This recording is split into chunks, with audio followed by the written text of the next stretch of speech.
Mga kaganapan sa huling araw. Kabanata 18, ang pitong huling salot at ang matuwid, The Great Time of Trouble, Part 2.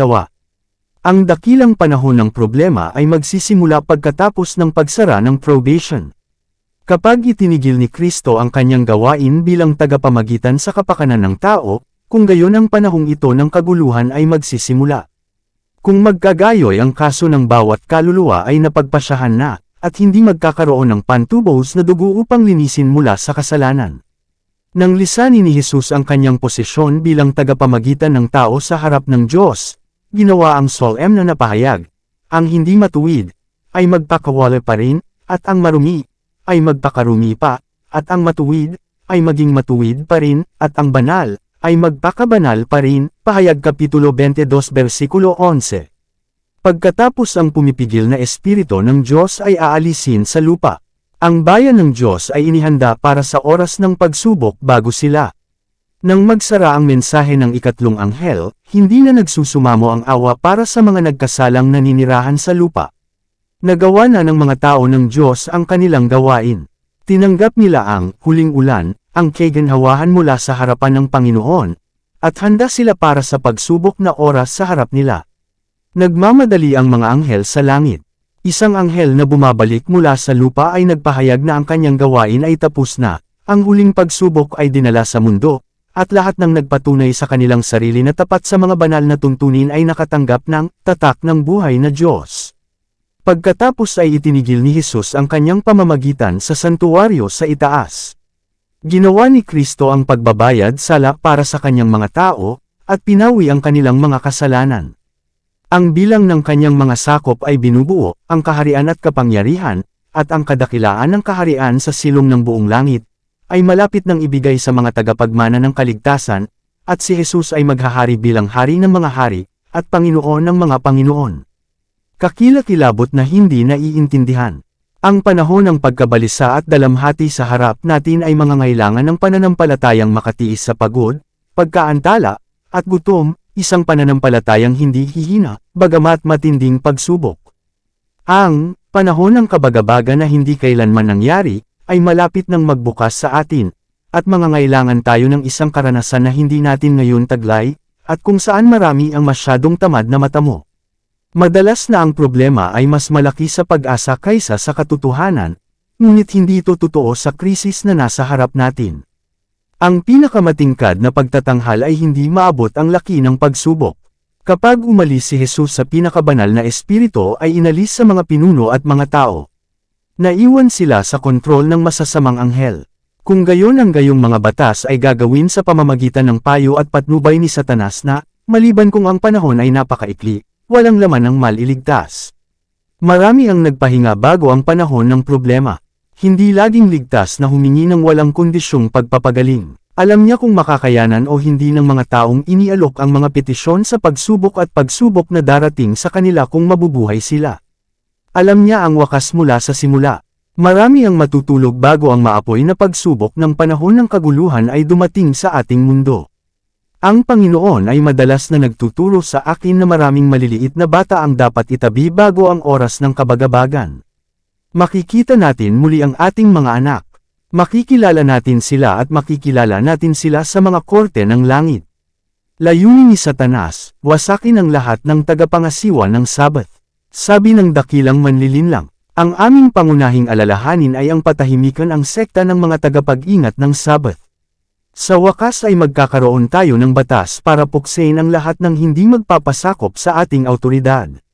Layunin ni Satanas na pawiin sila sa lupa upang hindi mapagtatalunan ang kanyang kataas-taasang kapangyarihan sa mundo. Ang natitirang simbahan ay dadalhin sa malaking pagsubok at kabagabagan. Yaong mga tumutupad sa mga utos ng Diyos at sa pananampalataya kay Jesus ay madarama ang galit ng dragon at ng kanyang mga hukbo. Ibinibilang ni Satanas ang mundo bilang kanyang mga sakop. Nakuha niya ang kontrol sa mga apostatang simbahan, ngunit narito ang isang maliit na kumpanya na lumalaban sa kanyang supremacy. Kung mapapawi niya sila sa lupa, magiging ganap ang kanyang tagumpay. Kung paanong inimpluwensyahan niya ang mga pag-anong bansa na lipulin ang Israel, gayon din sa malapit na hinaharap ay hihikayatin niya ang masasamang kapangyarihan sa lupa upang sirain ang bayan ng Diyos. Mga pangangatwiran na ginamit laban sa bayan ng Diyos. Nakita ko na hahawakan ng 4 na anghel ang 4 na hangin hanggang sa matapos ang gawain ni Jesus sa santuwaryo, at pagkatapos ay darating ang 7 huling salot. Ang mga salot na ito ay nagpagalit sa masama laban sa matuwid. Inisip nila na dinala natin sa kanila ang mga paghatol ng Diyos, at kung maaalis nila tayo sa lupa, ang mga salot ay mananatili. Kapag ang anghel ng awa ay nakatiklop ang kanyang mga pakpak at umalis si Satanas ay gagawa ng masasamang gawain na matagal na niyang gustong gawin. Bagyo at unos, digmaan at pagdanak ng dugo, sa mga bagay na ito ay nalulugod siya, at sa gayon ay nagtitipon siya sa kanyang ani. At lubos na malilinlang ang mga tao sa kanya na kanilang ipahahayag na ang mga kapahamakang ito ay bunga ng paglapastangan sa unang araw ng linggo. Mula sa mga pulpito ng mga sikat na simbahan ay maririnig ang pahayag na ang mundo ay pinarurusahan dahil ang linggo ay hindi pinararangalan ayon sa nararapat. Ihihikayat na ang iilan na tumatayo sa pagsalungat sa isang institusyon ng simbahan at isang batas ng estado, ay hindi dapat pagbigyan, na higit na mabuti para sa kanila ang magdusa kaysa ang buong bansa ay itapon sa kalituhan at katampalasanan. Ang parehong argumento 18 taon na ang nakalilipas ay dinala laban kay Kristo ng mga pinuno ng mga tao.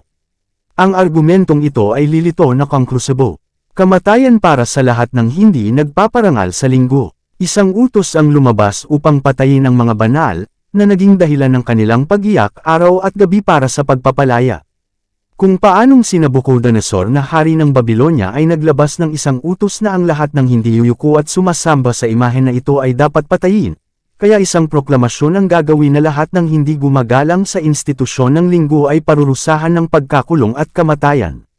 Basahin ng mabuti ng lahat ang 13 kabanata ng Apokalipsis, sapagkat ito ay may kinalaman sa bawat ahente ng tao, malaki at maliit. Ang oras ng kaguluhan ay malapit nang dumating sa bayan ng Diyos. Pagkatapos ay ang utos ay lalabas na nagbabawal sa mga nangilin ng Sabath ng Panginoon na bumili o magbenta, at pagbabante sa kanila ng kaparusahan, at maging ng kamatayan, kung hindi nila ipagdiwang ang unang araw ng linggo bilang Sabath. Ang mga kapangyarihan ng lupa, na nagkakaisa sa pakikipagdigma laban sa mga utos ng Diyos, ay mag-uutos na, lahat, maliliit at malalaki, mayaman at dukha, malaya at alipin, Apokalipsis Kapitulo 13 versikulo 16, ay dapat sumunod sa mga kaugalian ng simbahan ng pangingilin sa huwad na Sabath. Lahat ng tumanggi sa pagsunod ay dadalawin ng mga parusang sibil, at sa wakas ay idedeklara na sila ay karapat-dapat sa kamatayan. Lalo na ang galit ng tao ay mapupukaw laban sa mga nagpapabanal sa Sabath ng ika-4 na utos, at sa wakas ang isang universal na utos ay tutuligsa sa mga ito bilang karapat-dapat sa kamatayan. Death decree na katulad ng inilabas ni Ahasuerus. Ang utos na sa wakas ay lalabas laban sa nalalabing bayan ng Diyos ay magiging katulad ng inilabas ni Ahasuerus laban sa mga Hudyo. Ngayon ang mga kaaway ng tunay na simbahan ay nakikita sa maliit na pulutong na tumutupad sa utos ng Sabath, isang Mardoko sa tarangkahan. Ang paggalang ng bayan ng Diyos sa kanyang kautusan ay isang palaging pagsaway sa mga nagtakwil ng takot sa Panginoon at yumuyurak sa kanyang Sabath. Nakita ko ang mga nangungunang tao sa lupa na nagsasanggunian, at si Satanas at ang kanyang mga anghel ay abala sa kanilang paligid. Nakita ko ang isang sulat, ang mga kopya nito ay nakakalat sa iba't ibang bahagi ng lupain, na nag-uutos na maliban kung ang mga banal ay ibigay ang kanilang kakaibang pananampalataya, isuko ang Sabath, at ipagdiwang ang unang araw ng linggo, ang mga tao ay malaya pagkatapos ng isang tiyak na oras, upang patayin sila. Kung ang mga tao ng Diyos ay magtitiwala sa Kanya at sa pamamagitan ng pananampalataya ay umaasa sa Kanyang kapangyarihan, ang mga lalang ni Satanas ay matatalo sa ating panahon na kasing kahulugan noong mga araw ni Mordecai. Ginawa ng natitira ang Diyos na kanilang depensa. At sa panahong yaon ay tatayo si Miguel, ang dakilang prinsipe na tumatayo para sa mga anak ng iyong bayan, at magkakaroon ng panahon ng kabagabagan, na hindi pa nangyari mula nang magkaroon ng bansa hanggang sa panahong yaon, at sa panahong yaon, ang iyong bayan ay maliligtas, bawat isa na masusumpungang nakasulat sa aklat, Daniel Kapitulo 12 versikulo 1. Kapag dumating ang panahong ito ng kaguluhan, ang bawat kaso ay napagpasyahan. Wala ng probosayon, wala ng awa sa mga nagsisisi. Ang tatak ng buhay na Diyos ay nasa kanyang bayan. Ang maliit na labi na ito, na hindi kayang ipagtanggol ang kanilang sarili sa nakamamatay na pakikipaglaban sa mga kapangyarihan ng lupa na pinagsama ng hukbo ng dragon, ay ginagawang kanilang depensa ang Diyos. Ang utos ay ipinasa ng pinakamataas na awtoridad sa lupa na sasambahin nila ang halimaw at tatanggapin ang kanyang marka sa ilalim ng sakit ng pag-uusig at kamatayan. Naway tulungan ng Diyos ang kanyang mga tao ngayon, para sa kung ano ang maaari nilang gawin sa gayong nakakatakot na labanan nang wala ang kanyang tulong. Ang bayan ng Diyos ay tumakas sa mga lungsod, maraming nakakulong. Dahil ang utos na inilabas ng iba't ibang mga pinuno ng sangkakristyanuhan laban sa mga tagasunod ng utos ay mag-aalis ng proteksyon ng pamahalaan, at ipaubaya sila sa mga nagnanais ng kanilang pagkawasak. Ang mga tao ng Diyos ay tatakas mula sa mga lungsod at mga nayon at magsasama-sama sa mga grupo, na naninirahan sa pinakatiwangwang at nag-iisang lugar. Marami ang makakahanap ng kanlungan sa mga kuta ng mga bundok. Ngunit marami sa lahat ng mga bansa at sa lahat ng uri, mataas at mababa, mayaman at mahirap, itim at puti, ay itatapon sa pinaka-hindi makatarungan at malupit na pagkaalipin. Ang minamahal ng Diyos ay dumaan sa pagod na mga araw na nakagapos sa mga tanikala, nakakulong sa mga rehas ng bilangguan, nahatulang patayin. Ang ilan ay lumilitaw na iniwan upang mamatay sa gutom sa madilim at kasuklam-suklam na mga piitan. Bagamat ang isang pangkalahatang kautusan ay nagtakda ng oras kung kailan maaaring patayin ang mga tagapag-ingat ng utos, ang kanilang mga kaaway sa ilang mga kaso ay inaasahan ang kautusan, at bago ang tinukoy na oras, ay magsisikap na kitilin ang kanilang mga buhay. Ngunit walang makakalampas sa makapangyarihang mga tagapag-alaga na nakatalaga sa bawat tapat na kaluluwa. Ang ilan ay sinasalakay sa kanilang pagtakas mula sa mga lungsod at nayon, ngunit ang mga espadang itinaas laban sa kanila ay nabasag at nahuhulog na walang kapangyarihan na parang dayami. Ang iba ay ipinagtanggol ng mga anghel sa anyo ng mga lalaking mandirigma. Ang mga tao ng Diyos sa panahong ito ay hindi lahat sa isang lugar. Sila ay nasa iba't ibang kumpanya at sa lahat ng bahagi ng mundo, at sila ay susubukan ng isa-isa, hindi sa grupo. Ang bawat isa ay dapat tumayo sa pagsubok para sa kanyang sarili. Ang pananampalataya ng mga individual na miyembro ng simbahan ay masusubok na parang walang ibang tao sa mundo. Mga bahay at lupang walang gamit. Ang mga bahay at lupain ay walang silbi sa mga banal sa panahon ng kabagabagan, dahil kakailanganin nilang tumakas sa harap ng galit ng mga mandurumog, at sa oras na iyon ang kanilang mga ari-arian ay hindi maitatapon upang isulong ang layunin ng kasalukuyang katotohanan. Nakita ko na kung ang sinuman ay humawak sa kanilang ari-arian, at hindi nagtanong sa Panginoon tungkol sa kanilang tungkulin, hindi niya ipapaalam ang tungkulin, at sila ay pahihintulutang panatilihin ang kanilang ari-arian, at sa panahon ng kaguluhan ay darating ito, sa harap nila ay parang isang bundok na dudurog sa kanila, at susubukang itapon iyon, ngunit hindi nila magagawa. Ngunit kung nais nilang maturuan, tuturuan niya sila, sa oras ng pangangailangan, kung kailan magbebenta at magkano ang ibebenta. Huli na ngayon para kumapit sa makamundong kayamanan. Sa lalong madaling panahon ng hindi kinakailangang mga bahay at lupa ay magiging walang pakinabang sa sinuman, dahil ang sumpa ng Diyos ay higit na mabigat sa lupa. Dumating ang panawagan, ipagbili ninyo ang inyong tinatangkilik, at magbigay ng limos, Lucas Kapitulo 12 versikulo 33. Ang mensaheng ito ay dapat na matapat na dalhin, hinimok na tahanan sa mga puso ng mga tao, na ang sariling pag-aari ng Diyos ay maibalik sa Kanya bilang mga handog upang isulong ang Kanyang gawain sa mundo. Tulad ng panahon ng problema ni Jacob, sa wakas ay ipapalabas ang isang utos laban sa mga nagpapabanal sa Sabbath ng ika-4 na utos, na tinutulig sa silang karapat-dapat sa pinakamatinding parusa, at binibigyan ang mga tao ng kalayaan, pagkatapos ng isang tiyak na panahon, na patayin sila. Ang Romanismo sa lumang daigdig, at ang apostatang Protestantismo sa bago, ay tatahakin ng katulad na landas patungo sa mga gumagalang sa lahat ng banal na utos. Ang mga tao ng Diyos ay mapupunta sa mga tagpong iyon ng paghihirap at pagkabalisa na inilarawan ng propeta bilang ang panahon ng kaguluhan ni Jacob. Sa paningin ng tao ay lilito na ang mga tao ng Diyos ay kailangang tatakan ang kanilang patuto sa kanilang dugo, tulad ng ginawa ng mga martir na nauna sa kanila. Sila mismo ay nagsimulang matakot na pinabayaan sila ng Panginoon na mahulog sa pamamagitan ng kamay ng kanilang mga kaaway. Ito ay panahon ng nakakatakot na paghihirap. Araw at gabi ay sumisigaw sila sa Diyos para sa kaligtasan. Tulad ni Jacob, lahat ay nakikipagbuno sa Diyos. Ang kanilang mga mukha ay nagpapahayag ng kanilang panloob na pakikibaka. Ang pamumutla ay nakapatong sa bawat mukha. Ngunit hindi sila tumitigil sa kanilang think time na pamamagitan. Ang karanasan ni Jacob sa gabing iyon ng pakikipagbuno at paghihirap ay kumakatawan sa pagsubok na dapat pagdaanan ng mga tao ng Diyos bago ang ikalawang pagparito ni Kristo. Ang propetang si Jeremias, sa banal na pangitain na tumitingin sa panahong ito, ay nagsabi, "Narinig namin ang isang tinig ng panginginig, ng takot, at hindi ng kapayapaan." Lahat ng mga mukha ay naging mapotla. Nako, sapagkat ang araw na yaon ay dakila, na anupat walang gaya niyaon, sa makatuwid bagay ang panahon ng kabagabagan ni Jacob, ngunit siya ay maliligtas mula roon. Jeremias Kapitulo 30 versikulo 5 hanggang 7. Ang matuwid ay walang itinatagong mga mali na ihahayag.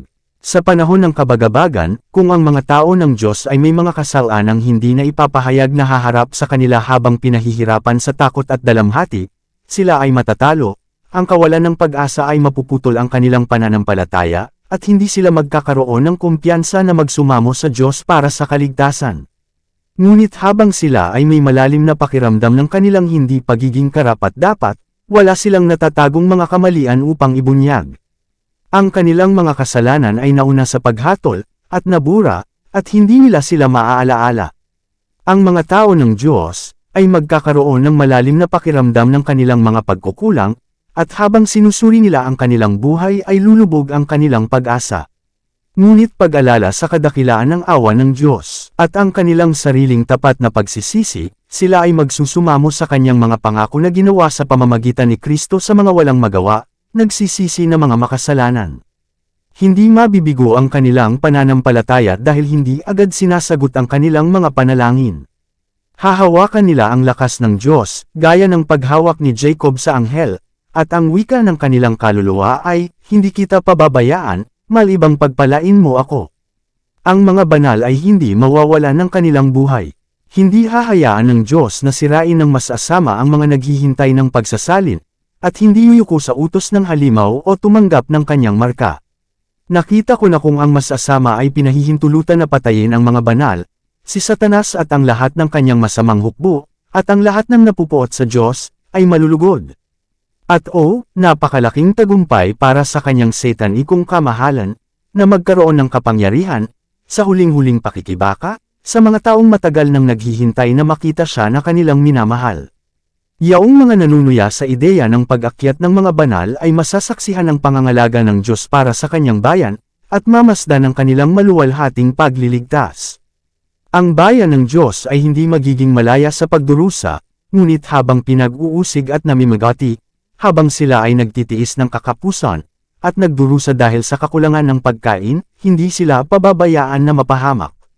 Kung ang dugo ng mga tapat na saksi ni Kristo ay mabubuhos sa panahong ito, hindi ito, tulad ng dugo ng mga martir, ay magiging gaya ng binhing itinanim upang magbunga ng ani para sa Diyos. Magbibigay ang Diyos. Paulit-ulit na ipinakita sa akin ng Panginoon na salungat sa Biblia ang gumawa ng anumang probisyon para sa ating temporal na pangangailangan sa panahon ng kaguluhan. Nakita ko na kung ang mga banal ay may pagkain na nakaimbak sa kanila o sa parang sa panahon ng kabagabagan, kapag ang tibak, tagutom, at salot ay nasa lupain, ito ay kukunin sa kanila sa pamamagitan ng marahas na mga kamay, at aanihin ng mga dayuhan ang kanilang mga bukid. Pagkatapos ang panahon para magtiwala tayo ng buo sa Diyos, at susuportahan niya tayo. Nakita ko na ang aming tinapay at tubig ay tiyak sa oras na iyon, at na kami ay hindi magkukulang o magdurusa sa gutom, dahil ang Diyos ay maaaring maghanda ng isang mesa para sa amin sa ilang. Kung kinakailangan ay magpapadala siya ng mga uwak upang pakainin tayo, tulad ng ginawa niya sa pagpapakain kay Elias, o pagpaulan ng mana mula sa langit, tulad ng ginawa niya para sa mga Israelita. Nakita ko na ang panahon ng kabagabagan ay nasa harap natin, kung kailan ang mahigpit na pangangailangan ay magpipilit sa bayan ng Diyos na mabuhay sa tinapay at tubig. Sa panahon ng kabagabagan walang gagawa ng kanilang mga kamay. Ang kanilang pagdurusa ay sa isip, at ang Diyos ay maglalaan ng pagkain para sa kanila. Ang oras ng kaguluhan ay nasa harap natin, at pagkatapos ay ang mahigpit na pangangailangan ay mangangailangan sa mga tao ng Diyos na tanggihan ang sarili at kumain lamang ng sapat upang mabuhay, ngunit ihahanda tayo ng Diyos para sa panahong iyon. Sa nakakatakot na oras na iyon ang ating pangangailangan ay magiging pagkakataon ng Diyos na ibigay ang kanyang nagpapalakas na kapangyarihan at suportahan ang kanyang mga tao. Tinapay at tubig lamang ang ipinangako sa nalalabi sa panahon ng kabagabagan. Sa panahon ng kabagabagan, bago dumating si Kristo, ang mga matuwid ay mapangalagaan sa pamamagitan ng ministeryo ng mga anghel sa langit. Walang tagapamagitan, ngunit patuloy na pakikipag-isa kay Kristo. Ginawa ni Kristo ang pagbabayad sala para sa kanyang mga tao at pinawi ang kanilang mga kasalanan. Ang bilang ng kanyang mga sakop ay binubuo. Nang siya ay umalis sa santuwaryo, tinatakpan ng kadiliman ng mga naninirahan sa lupa. Sa nakakatakot na panahong iyon ang matuwid ay dapat mamuhay sa paningin ng isang banal na Diyos na walang tagapamagitan. Makakalimutan ba ng Panginoon ang kanyang mga tao sa pagsubok na oras na ito? Bagamat maaaring itulak sila ng mga kaaway sa bilangguan, hindi maputol ng mga pader ng piitan ang komunikasyon sa pagitan ng kanilang mga kaluluwa at ni Kristo. Ang isa na nakikita ang kanilang lahat ng kahinaan, na alam ang bawat pagsubok, ay higit sa lahat ng makalupang kapangyarihan, at ang mga anghel ay darating sa kanila sa malungkot na mga selda, na nagdadala ng liwanag at kapayapaan mula sa langit. Ang bilangguan ay magiging gaya ng isang palasyo, sapagkat doon naninirahan ang mga mayayaman sa pananampalataya, at ang makulimlim na mga pader ay liliwanagan ng makalangit na liwanag gaya noong sina Pablo at Silas ay nanalangin at umawit ng mga papuri sa hating gabi sa piitan sa Filipos. Kung makakita ang mga tao sa makalangit na pangitain, makikita nila ang mga grupo ng mga anghel na napakahusay sa lakas na nakatalaga sa paligid ng mga tumyupad sa salita ng pagtitiis ni Kristo. Sa pamamagitan ng pakikiramay sa lamang, nasaksihan ng mga anghel ang kanilang paghihirap at narinig ang kanilang mga panalangin. Hinihintay nila ang salita ng kanilang komandante na agawin sila mula sa kanilang panganib. Ang mahalagang tagapagligtas ay magpapadala ng tulong kapag kailangan natin ito. Imposibleng magbigay ng anumang ideya sa karanasan ng mga tao ng Diyos na mabubuhay sa lupa kapag ang kaluwalhatiang celestial at ang pag-uulit ng mga pag-uusig sa nakaraan ay pinaghalo. Sila ay lalakad sa liwanag na nagmumula sa trono ng Diyos. Sa pamamagitan ng mga anghel ay magkakaroon ng patuloy na komunikasyon sa pagitan ng langit at lupa. Sa gitna ng panahon ng kabagabagan na darating, panahon ng kabagabagan na hindi pa nararanasan mula nang magkaroon ng isang bansa, ang pinili ng Diyos ay mananatiling hindi matitinag. Hindi sila kayang sirain ni Satanas at ng kanyang hukbo, dahil ang mga anghel na napakahusay sa lakas ang magpoprotekta sa kanila. Ang bayan ng Diyos ay walang makasalanang pagnanasa. Ngayon, habang ginagawa ng ating dakilang mataas na saserdote ang pagbabayad sala para sa atin, dapat nating hangarin na maging perpekto kay Kristo. Kahit nasa isang pag-iisip ay hindi madadala ang ating tagapagligtas sa kapangyarihan ng tukso. Nasusumpungan ni Satanas sa puso ng tao ang isang punto kung saan siya ay maaaring magkaroon ng saligan. Ang ilang makasalanang pagnanasa ay itinatangi, na sa pamamagitan nito ay iginigiit ng kanyang mga tukso ang kanilang kapangyarihan. Ngunit ipinahayag ni Kristo tungkol sa kanyang sarili, dumarating ang prinsipe ng sanglibutang ito, at wala sa akin. Juan Kapitulo 14 versikulo 30. Walang mahanap si Satanas sa anak ng Diyos na magbibigay daan sa kanya upang matamo ang tagumpay. Sinunod niya ang mga utos ng kanyang ama, at walang kasalanan sa kanya na magagamit ni Satanas sa kanyang kalamangan. Ito ang kalagayan kung saan dapat matagpuan ang mga tatayo sa panahon ng kaguluhan. Nagpapatuloy ang labanan sa sarili. Hanggat si Satanas ang naghahari, tayo ay magkakaroon ng sarili na supilan, ang mga kasalanan upang madaig. Habang tumatagal ang buhay, walang tigil na lugar, walang puntong maaabot natin at masasabing, ganap kong natamo. Ang pagpapakabanal ay bunga ng habang buhay na pagsunod. Ang patuloy na digmaan laban sa makalaman na pag-iisip ay dapat panatilihin, at dapat tayong tulungan ng nagdadalisay na impluwensya ng biyaya ng Diyos, na aakit sa isip pataas at sanayin itong magnilay sa dalisay at banal na mga bagay. Maaari tayong lumikha ng hindi tunay na mundo sa ating sariling isip o maglarawan ng isang huwarang simbahan, kung saan ang mga tukso ni Satanas ay hindi na nag-uudyok sa kasamaan, ngunit ang pagiging perpekto ay umiiral lamang sa ating imahinasyon. Kapag ang mga tao ay tumanggap ng banal na laman, hindi sila mananatili sa lupa, ngunit dadalhin sa langit. Habang ang kasalanan ay pinatawad sa buhay na ito, ang mga resulta nito ay hindi na ngayon ganap na naaalis. Sa kanyang pagparito na si Kristo ay, baguhin ang ating masamang katawan, upang ito ay maging katulad ng kanyang maluwalhating katawan. Ang 144,000, sila'y umaawit ng bagong awit sa harap ng trono, isang awit na hindi matututuhan ng sinuman maliban sa 144,000. Ito ay ang awit ni Moises at ng Kordero, isang awit ng pagpapalaya.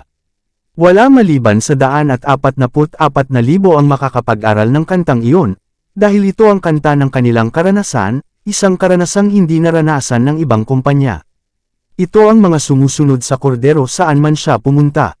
Ang mga ito, na inilipat mula sa lupa, mula sa mga buhay, ay ibinilang bilang, mga unang bunga sa Diyos at sa Kordero, Apokalipsis Kapitulo 15 versikulo 2, 3, 14:1-5. Ito ang mga nagsilabas, ng malaking kapigatian, sila ay dumaan sa panahon ng kabagabagan na hindi kailanman nangyari mula nang magkaroon ng isang bansa, kanilang tiniis ang paghihirap ng panahon ng kabagabagan ni Jacob, sila ay tumayo ng walang tagapamagitan sa pamamagitan ng huling pagbuhos ng mga paghatol ng Diyos. Hindi niya kalooban na sila ay magkaroon ng kontrobersya sa mga tanong na hindi makatutulong sa kanila sa espiritual, tulad ng, sino ang bubuo ng 144,000? Ito ang mga hinirang ng Diyos sa maikling panahon ay malalaman ng walang pag-aalinlangan. Naihatid ang bayan ng Diyos. Palibutan sila ng hukbo ni Satanas at masasamang tao at magbubunyi sa kanila dahil tila walang paraan para makatakas sila. Ngunit sa gitna ng kanilang pagsasaya at pagtatagumpay ay may naririnig na ingay ng pinakamalakas na kulog. Ang langit ay nagtipon ng kadiliman, at naliliwanagan lamang ng nagniningas na liwanag at kakilakilabot na kaluwalhatian mula sa langit, habang binibigkas ng Diyos ang kanyang tinig mula sa kanyang banal na tahanan. Ang mga pundasyon ng lupa ay nanginginig, ang mga gusali ay gumuguho at gumuhos sa isang kakilakilabot na pagbagsak. Ang dagat ay kumukulo na parang kaldero at ang buong mundo ay nagkakagulo. Ang pagkabihag ng matuwid ay nabaling, at may matamis at mataimtim na bulong na sinasabi nila sa isa't isa, tayo ay iniligtas. Ito ang tinig ng Diyos. Kapag ang proteksyon ng mga batas ng tao ay bawiin sa mga gumagalang sa batas ng Diyos, magkakaroon, sa iba't ibang lupain, ng sabay-sabay na kilusan para sa kanilang pagkawasak. Habang papalapit ang panahon na itinakda sa kautusan, ang mga tao ay magsasabuatan upang buwagin ang kinasusuklaman na sekta. Ito ay magiging determinado na hampasin sa isang gabi ang isang tiyak na suntok, na lubos na magpapatahimik sa tinig ng hindi pagsang-ayon at pagsaway. Ang mga tao ng Diyos, ang ilan ay nasa mga selda ng bilangguan, ang ilan ay nakatago sa mga nag-iisang pahingahan sa mga kagubatan at kabundukan, ay nagsusumamo pa rin para sa banal na proteksyon, habang sa bawat bahagi ng pangkat ng mga armadong lalaki, na hinimok ng mga hukbo ng masasamang anghel, ay naghahanda para sa gawain ng kamatayan. Sa mga sigaw ng pagtatagumpay, panlilibak, at panunuya, ang mga pulutong ng masasamang tao ay malapit ng sumugod sa kanilang biktima ng, narito, ang isang makapal na kadiliman, na mas malalim kaysa sa dilim ng gabi, ay bumagsak sa lupa. Sa hating gabi na ipinamalas ng Diyos ang kanyang kapangyarihan para sa pagliligtas ng kanyang mga tao. Sa gitna ng galit na kalangitan ay may isang malinaw na espasyo ng hindi mailarawang kaluwalhatian, kung saan nagmumula ang tinig ng Diyos na gaya ng lagaslas ng maraming tubig, na nagsasabi, naganap na, Apokalipsis Kapitulo 16 versikulo 17. Niyanig ng boses na iyon ang langit at lupa. Ang pinakamayabang na mga lungsod sa mundo ay ibinaba. Ang mga maharlikang palasyo, kung saan ang mga dakilang tao sa daigdig ay nagbuhos ng kanilang mga kayamanan upang luwalhatiin ang kanilang mga sarili, ay gumuho sa harap ng kanilang mga mata. Ang mga pader ng bilangguan ay napunit, at ang bayan ng Diyos, na nabilanggo dahil sa kanilang pananampalataya, ay pinalaya. Dito nagtatapos ang Kabanata 18. Para updated ka sa susunod na mga kabanata ay huwag kalimutang mag-subscribe sa ating channel Renilab TV, mag-like na at mag-share sa ating mga video. Maraming salamat po.